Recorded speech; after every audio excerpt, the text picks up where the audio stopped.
Hi friends, welcome back. ఈ వీడియోలో మనం డీడీఎల్‌లోని ట్రంకేట్ కమాండ్ గురించి నేర్చుకుందాం. ట్రంకేట్ కమాండ్ టేబుల్‌లో ఉన్న డేటాని క్లియర్ చేయడానికి యూజ్ చేస్తాం. ఈ కమాండ్ యూజ్ చేసినప్పుడు టేబుల్ డిలీట్ అవ్వదు. కాలమ్స్ అలానే ఉంటాయి. స్ట్రక్చర్ అనేది అలానే ఉంటుంది. రోస్ మాత్రమే డిలీట్ అవుతాయి. ట్రంకేట్‌లో వేర్ కండిషన్ యూజ్ చేయలేం. అంటే టేబుల్‌లో ఉన్న డేటా అంతా ఒకేసారి డిలీట్ అయిపోతుంది. ఫాస్ట్‌గా డేటాని రిమూవ్ చేయాలి అన్నప్పుడు ట్రంకేట్ కమాండ్‌ని యూజ్ చేయొచ్చు. సింపుల్ టేబుల్‌లో ఉన్న అన్ని రోస్‌ని, అలానే రోస్‌లో ఉన్న వాల్యూస్‌ని డిలీట్ చేయడానికి యూజ్ చేసే కమాండే ట్రంకేట్. ట్రంకేట్ కమాండ్‌కి సింటాక్స్ అనేది ఇలా ఉంటుంది. Truncate, table and table name.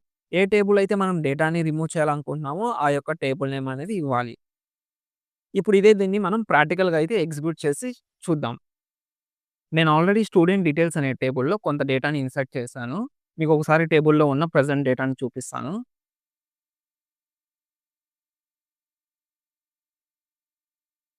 So, ఇక్కడ చూస్తే మనకి టేబుల్‌లో టోటల్‌గా 4 రోస్ అలాగే ఈ రోస్‌లో ఏంటంటే మనకు కొంత డేటా అయితే ఉంది కదా! ఈ డేటా అంతా కూడా ఒకే క్లిక్‌తో టేబుల్‌లో ఉన్న డేటాని అలాగే ఈ రోస్‌ని మొత్తం కూడా డిలీట్ చేయడానికి మనమైతే యూజ్ చేసే command truncate command. So, truncate కమాండ్‌కి సింటాక్స్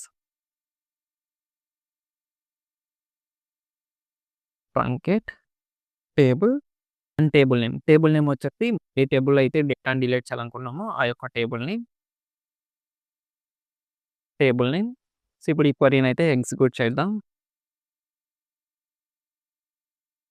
సో, వన్స్ ఈ క్వెరీని ఎగ్జిక్యూట్ చేశాక నేను మళ్ళీ టేబుల్‌లో మన డేటా ఉందో లేదో ఒకసారి మళ్ళీ వెరిఫై చేద్దాం. సో, ఇక్కడ చూడండి ఎప్పుడైతే మనము ఈ ట్రంకేట్ కమాండ్‌ని ఎగ్జిక్యూట్ చేసామో, ఈ ట్రంకేట్ కమాండ్‌ని ఎగ్జిక్యూట్ చేశాక మనకి టేబుల్‌లో ఇంతకుముందు ఏంటంటే మనకి కొన్ని రికార్డ్స్ అయితే ఉన్నాయి కదా! మొత్తం 4 రోస్ అలాగే ఈ 4 రోస్‌లో ఏంటంటే డేటా అనేది ఉంది. సో, ఇప్పుడు ఇక్కడ చూస్తే ఏంటంటే మనకి ఓన్లీ కాలమ్స్ అంటే లైక్ టేబుల్ స్ట్రక్చర్ ఏదైతే మనకి ఆల్రెడీ టేబుల్ ఉందో ఆ టేబుల్ ఒకటే ఉంది.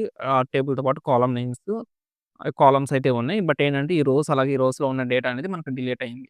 సో, ఇలాగా ట్రంకేట్ కమాండ్‌ని యూజ్ చేసి టేబుల్‌లో ఉన్న డేటాని ఒకేసారి డిలీట్ చేయొచ్చు. నెక్స్ట్ వీడియోలో డ్రాప్ కమాండ్ గురించి ఎక్స్‌ప్లెయిన్ చేస్తాను. వీడియో నచ్చితే లైక్ చేయండి. అలాగే సబ్స్క్రైబ్ చేసుకోండి. Thanks for watching.